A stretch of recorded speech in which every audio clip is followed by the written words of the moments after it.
Hey crew, I've got the key to that 22 Audi SQ7. We are going to take it for a drive, but first let's check out how it looks on the inside and outside. This SQ7 has the black optic package, so you get high gloss black for the large octagonal grille. Not interestingly, for the 4 Audi rings. They're standard LED matrix headlights with these cool DRLs that are also the sequential turn signals. Functional corner vents down low. And this one is painted in Daytona Grey metallic. See that flake on the paint surface? This color goes well with the black accents. In profile, black optic gives us this set of 21-inch wheels, and the design of polished metal outside and black gloss on the inside, and the shape just does nothing for me. They are wrapped in a pretty aggressive Goodyear Eagle F1 summer tire, 285 section front and rear. And with the Sport package, we get red painted calipers, clamping on 15.8-inch front rotors. More gloss black for the mirror caps, window trim, and this side garnish that says Quattro. Stepping back to look at the profile, the silhouette of the SQ7 is a little straight-laced for me and ambiguous. Apart from the hard cut lines that are typical for Audis, just looks like a SUV. The air suspension that's standard can raise up for a maximum of 9.6 inches of ground clearance. At the back, we have LED taillights, again with sequential turn signals, an SQ7 badge, modest roof-mounted spoiler, and then down low, black gloss for the quad exhaust system and diffuser. Overall, the SQ7 is definitely not being shouty about the 500 horsepower V8 under the hood, and that will really appeal to some consumers. Let's look at the interior. Opening up and looking inside at this Arras red leather interior where the seats are quilted and perforated and heated. You get illuminated tread plates here, injection molding up high in the doors, sunshades, carbon vector inlays, and you can see some of that ambient lighting even here during the day. Suede insert here, more red leather, injection molding down low. This one has the upgraded Bang & Olufsen 3D sound system. You still get a Bang & Olufsen sound system as standard. This one just has more speakers and more output. To get into the third row, it's kind of tedious because you pull this lever, then press the seat back down, then push in here and lift the base. It does give you a pretty reasonable access point to get into the third row.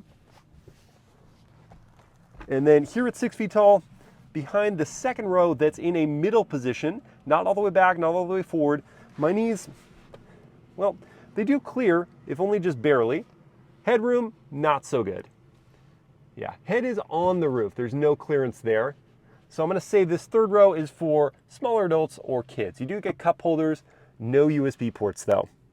To get out, you pull these straps and then do that whole process of lifting the lever. Now we'll climb into the second row. Behind the driver's seat in my seating position, again at 6 feet, knee room, we're solid here, and the seat can, once again, slide back further where I can now lounge. Foot pockets are big enough, thigh support is good. Headroom is also getting a thumbs up from me. Head clears nicely.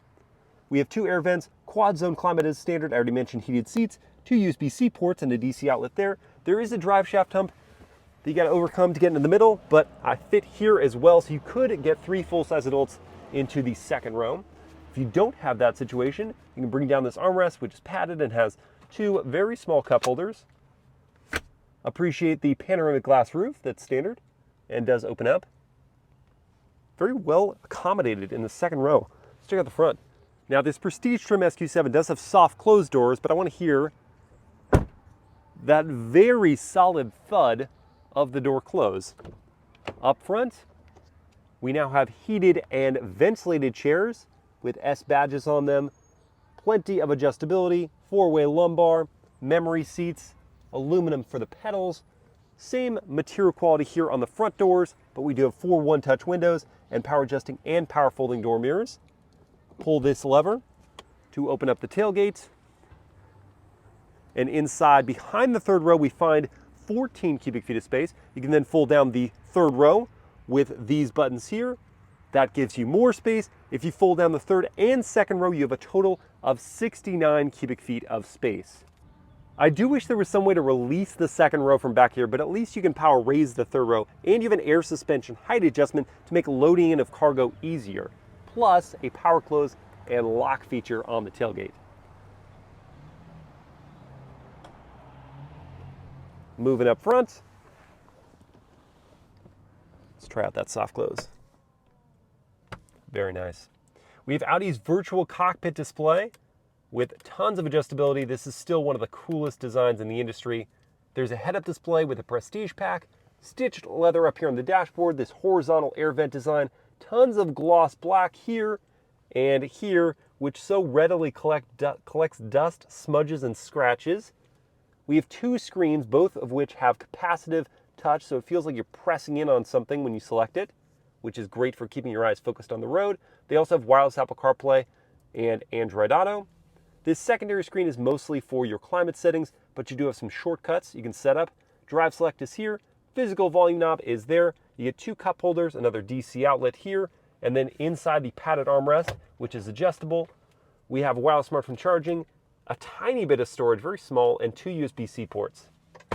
In front of the driver, the heated leather-wrapped steering wheel, perforated at 9 3, stitched with an S badge towards the bottom. Feels great in the hands, perfect size and thickness.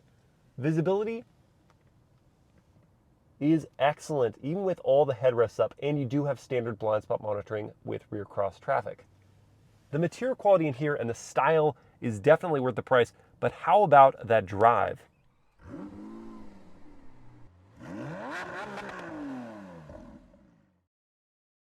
All right, let's fire it up.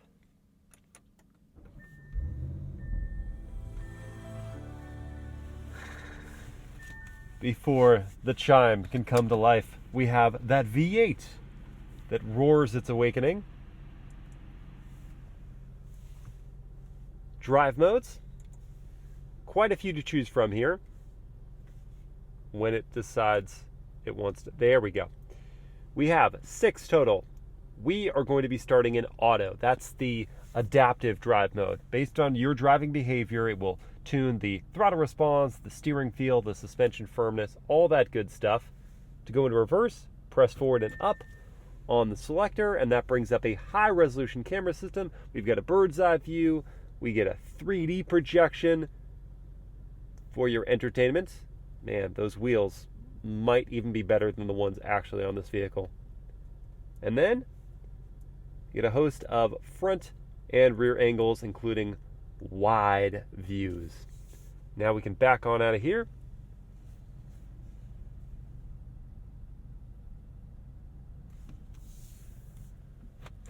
Press down into drive.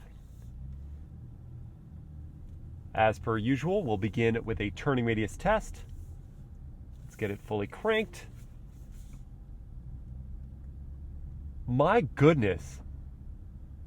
That was so tight. That is the tightest turning radius I've ever experienced in a 3-row vehicle. It was just on a dime. Turn signal sound. Innocuous. And that's probably a good thing. The world famous horn test.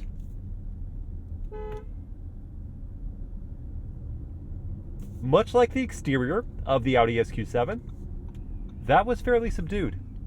Most likely louder outside than in, but a fairly quiet horn.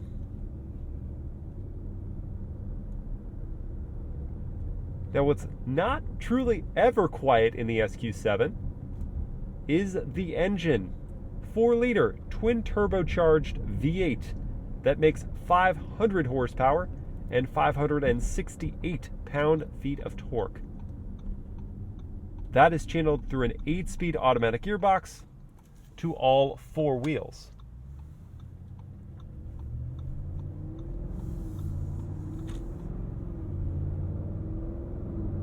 There's just kind of always that low burble.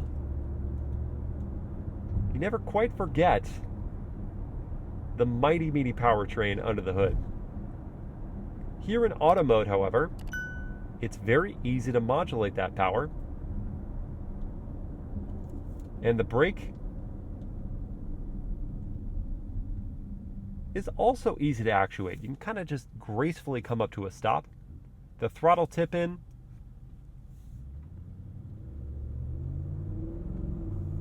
It has some hesitation and then an urgency there.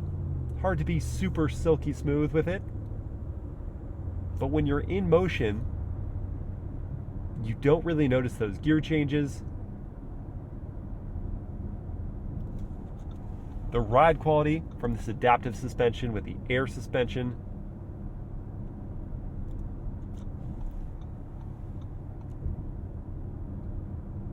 It's on the tighter, tauter side. You feel the bumps a little bit. They never truly disrupt the comfort of the driving experience, but it's definitely firmer than a more luxury-focused experience.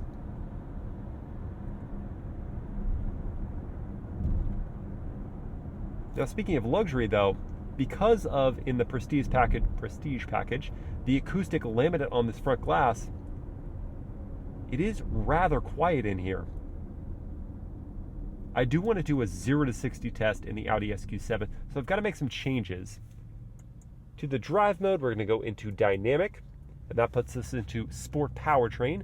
Then I'm going to hold the traction control button, which takes us past the sport setting of ESC to ESC fully off. Then from here, there is not a launch control per se, at least it doesn't show up on the dashboard, but according to the forums that I've read, because I had to do some research here because I wasn't seeing anything, it will build up the revs and let you get quicker out of the hole. So I've got my race box set up here, holding the foot hard on the brake, pinning the throttle, letting it build up a little.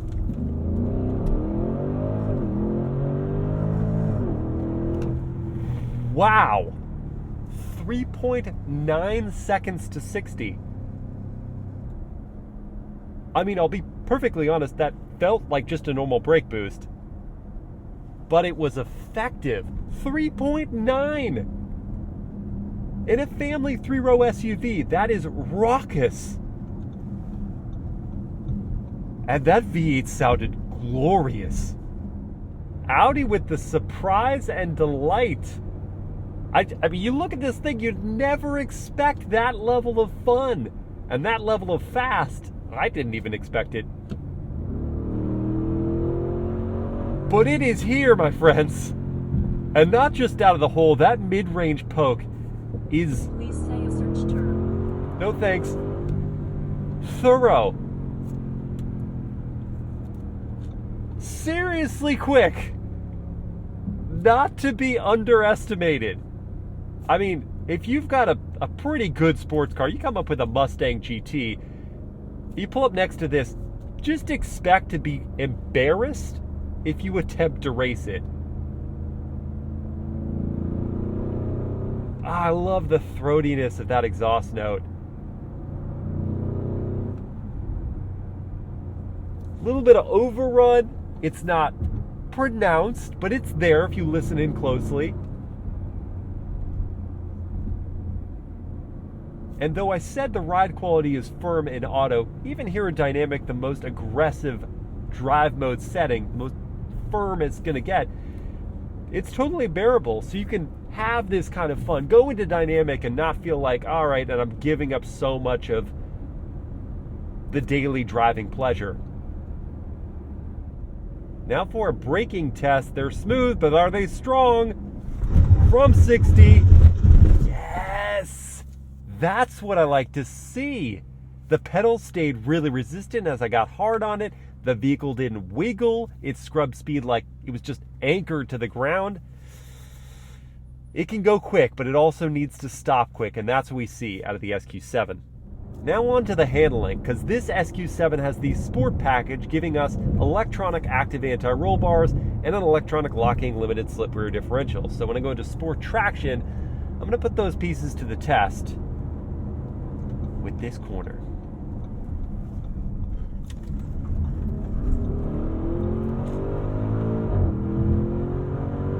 very, very tidy. The turn-in was precise, and then the vehicle stayed very stable. You could feel the electronic active anti-roll bars kind of flattening it out, not letting it roll too much. And then that limited slip rear differential let us put the power down effectively out of the hole. This vehicle just exceeds its body style. You have no idea until you actually get behind the wheel what it's capable of. And then let's try some manual mode. Shifting via the paddles, which feel kind of dinky to be honest.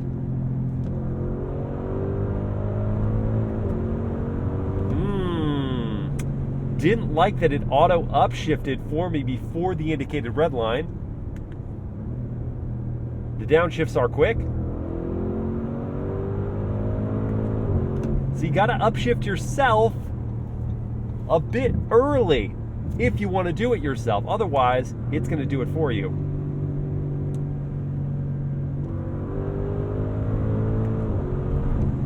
The shifts are quick. This is a good gearbox. I just want the ability to hit the red line. Gosh, this thing moves. What a thing. What a thing. Let's go into comfort mode now.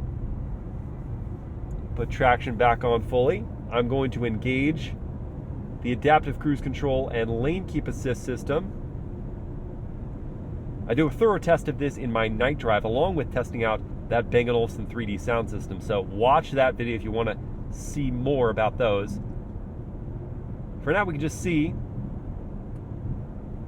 how it keeps us in the center of the lane, doing a great job. It doesn't want me to chime in on the wheel.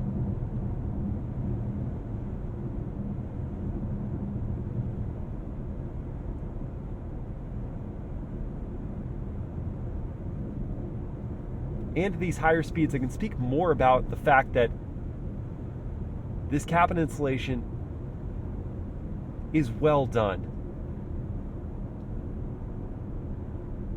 You would never have to raise your voice to have a conversation with your passengers. And with these features, this Audi SQ7 would make for a great road trip partner. Keeping in mind, though, that the fuel economy isn't amazing. You do have 500 horsepower, it's a V8, but it's 15 in the city, 21 on the highway, and 17 combined. Now let's get into pricing and competition for the SQ7. It's sort of an interesting segment because this vehicle's price and performance is above a lot of the things you might consider, but it's still below true kind of thoroughbreds like the X5M and the Mercedes-AMG GLE 63. So the starting figure of just under $90,000 is expensive, and the as-tested price of $106,000 is definitely getting into those upper echelon territories.